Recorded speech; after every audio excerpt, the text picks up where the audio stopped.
Okay, I just wanted to talk a little bit about my experience with agoraphobia. The root of it probably started when I was around 4 or 5, maybe even younger. And my parents got a divorce. I don't even remember what age I was. I remember I used to spend time with my dad in another town, pretty close to the one that I lived in, but wasn't next door or anything. My mom, she didn't have the best choice in men. My first stepdad, he was into some really bad things, and he did a lot of really bad things, and he had friends that were into a lot of really bad things, and it was just a really bad place for me to start my life, at least the life that I could remember. I know I was born premature, and I lived with my brother for a little while, with my mom and my stepdad. We were all one little happy family, you know, 2 parents, daughter, a son. Sounds perfect, right? Sure, everything sounds perfect. Anyway, we went through quite a bit. My mom and I, we were homeless for a couple of months. Luckily we had a homeless shelter we could go to, so that was good. Plus, you know, I was such a good kid, so everyone loved me. I always loved, not necessarily strangers, but I loved people that were not terribly close friends, because all the close family friends I knew all were bad to me, and you know, I didn't like bad, you know, so people that weren't terribly close were always really nice to me, and I really was a pretty good kid for the most part. So it was just nice for people to tell me that I was a good kid and, you know, that I was sweet and stuff. And then we moved back in with my stepdad. My brother had been away from me for about 2 years already. He went to live with his dad because something bad happened with him and my stepdad, so they felt that they needed to take him out of the current situation. Then a couple years later, when I was in middle school, my stepdad got imprisoned for something not so good, and I was in a youth shelter, which was also the detention center at the time. So I got to hang out with a bunch of bad kids. I believe I was the only one there not for the detention center, but for the youth shelter. So I got treated like all the bad kids. The only difference was I was a good kid. So I did everything I was supposed to do. I did everything, you know, the way I was supposed to do it. And so I got treated really well. Well, my mom was able to get custody of me again, and she always threatened to send me back there. I don't think I ever really told her, but sometimes I hoped that she would, because I really liked it there, actually. The people, they were really nice, and all the quote-unquote bad kids, they were really nice to me too. And I had a lot of fun there, despite, you know, the quote-unquote imprisonment type thing. I didn't think it was that bad at all. Then, after Mom got custody of me, and I made it into high school, my first year of high school, in the middle of the year, I had something really bad happen. Really, really, really bad. It could have been worse. I'm aware of that. I know it could have been worse.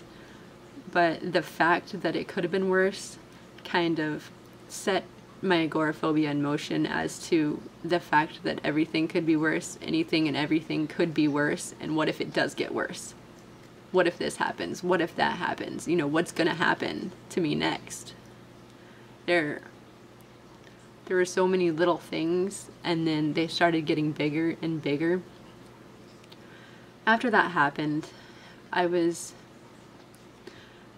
counseling was made available to me. I didn't want to talk about it. I didn't want to talk about anything. I just wanted it all to go away. I didn't want to think about it. I didn't want to talk about it. I didn't want to talk to my mom about it. I didn't want to talk to anyone about it. I just wanted it all to go away. I wanted all of it to just go away.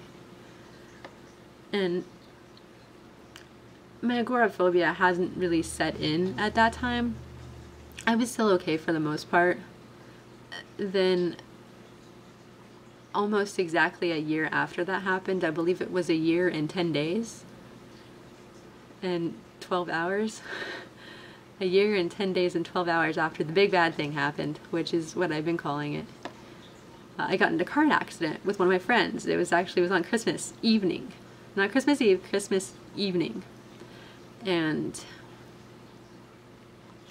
that made me really scared to drive. Surprisingly, it was about a year before I could drive by myself. And that really set my agoraphobia with driving. And then after that, it just kind of got the ball rolling on all the other agoraphobia that I deal with. A big part of what I suffer with is people. People being around, people looking at me, people paying attention to me, me being the center of attention. Yes, this video makes so much sense, I know. I just don't like to deal with people and what they could do to me. You know, I'm not afraid of animals. I figure if they do something to me that's bad, it's probably because I provoked them, or I trespassed on their territory, or I threatened them in some way. I understand that animals work that way for the most part, unless of course people train them to work differently. People, they are the root of all evil. No, I'm just kidding, not all of it, just a lot of it.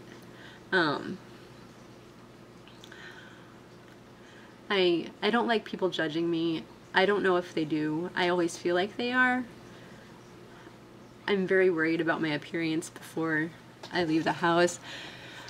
I'm very worried about what my hair looks like and what my clothes look like before I go anywhere, even if it's just to go to a drive-thru. Obviously, I'm not driving, but I actually don't currently have my license because I'm too scared to go to the DMV to get it. Yeah. And every day I wait, it just makes it worse. I have a fiance. He is awesome.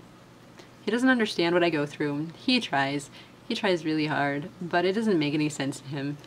Half the time it doesn't even make any sense to me. I don't like feeling the way I do, that's all I know, and I know that a lot of the stuff I do makes me feel really anxious and really scared. My friends, they're all really supportive. He's really supportive. My family's very supportive, the ones that are aware of my situation at least. No, I haven't told all my family about my problem. I actually don't talk to most of my family, not because I don't love them. I love my family, and I know they love me. I'm just scared to talk to them because I don't talk to them very much, you know. When I was growing up, I saw them on holidays, and that was it. You know, they would give me gifts. I would say thank you, I love you guys, and that's all. I don't talk to them now. I don't talk to a lot of people. I don't talk to my mom. I talk to my dad every once in a while. I talk to my brother more than the rest of my family, but he is unavailable to speak to me currently, so I can't talk to him.